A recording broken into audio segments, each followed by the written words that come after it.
Let's speak now to Ian Cameron, who's the spokesperson for Action Society with a special focus on the SAPS. Ian, thank you so much for your time this evening. Things are getting more tense between the Police Minister and the National Commissioner, but it appears to be business as usual where government is concerned. The President saying that he's concerned about this, and he spoke to reporters a short while ago saying that he's looking into it. But can he afford further delays in this particular issue?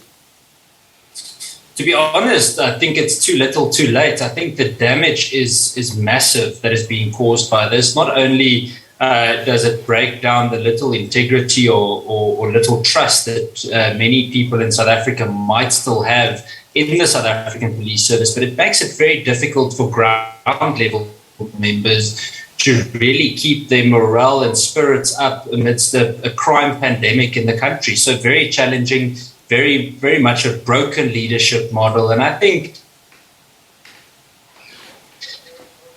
it also goes to show something about the minister and that the politicking between them is really being detrimental to the safety of people in South Africa. I wonder, though, what your sense is on this particular matter, because, as you say, this has been ongoing for quite some time. It's not new. We've been seeing it, bubbling under even the past year. Do you get a sense, though, because we witnessed, the Police Minister saying to our colleague Bulelani Philip outside of the city, the Cape Town City Hall last week, saying that the Commissioner wasn't there and he wants to work with somebody who is cooperating with him. Instead, now he's finding himself working with his deputies. At the same time, you see the National Commissioner saying, but he was there, and he's quite shocked that the Minister would make these remarks, even also alluding to these allegations that he's trying to oust him. Looking at this, do you think it's a case of an interfering minister or a simply non-existent police commissioner? To be honest, I think it's a little bit of both. If we look at Kehla Sitole, it is very clear that he does not have control within the South African Police Service. It actually seems like he's a bit of a lapdog to Bheki Cele, almost like a butler. It seems that he was appointed to simply say yes and amen to whoever the Minister of Police is. And unfortunately, it comes back to cadre deployment. It seems that both Cele and Sitole were appointed for political mileage instead of guaranteeing the security of people in South Africa. And those challenges are growing. So I think it's a bit of both. I think Minister Bheki Cele and Sitole have a lot to answer for. If we just go and look at the past year or two's record, just in terms of the National Commissioner being charged by IPID twice for interfering in murder investigations,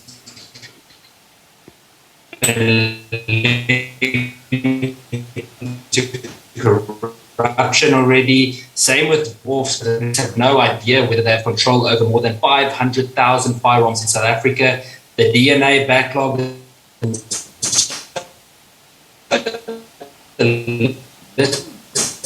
goes on.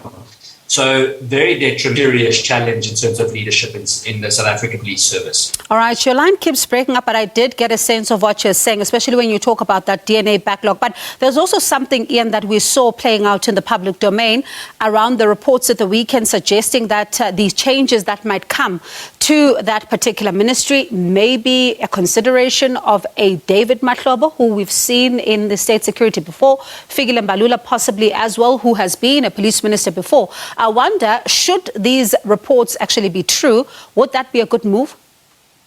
Absolutely not. I think it would be a step in the wrong direction. It would just mean that we're going back to square one.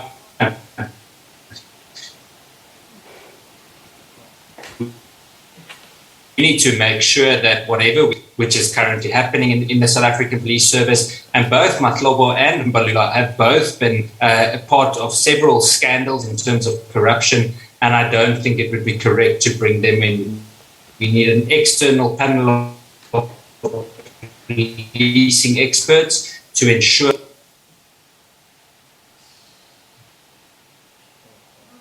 All right, that line is failing us there to Ian. Ian, I'm not sure if you can still hear us.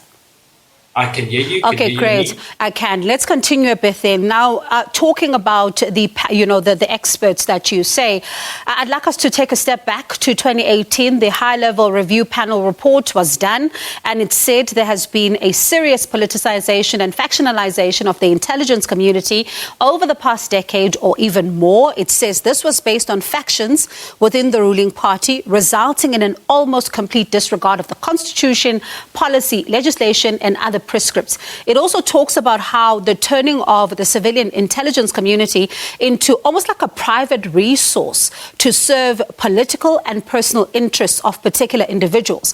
This report is also featured in this current July unrest report, saying that to fix issues within crime intelligence, you need to go back and implement this particular report. I wonder, using your own assessment, where do you think the bottlenecks are to implement this particular report?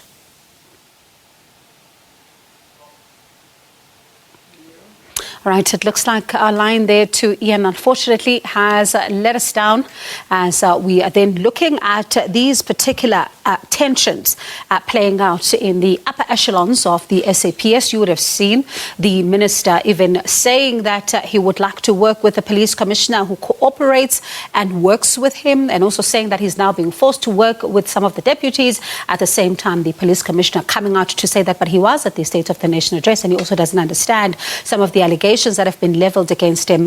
Where do they come from? It's quite interesting to also look at the fact that on Friday, there will be a release of the crime statistics, but we'll continue to monitor these developments as the president says they are receiving his special attention.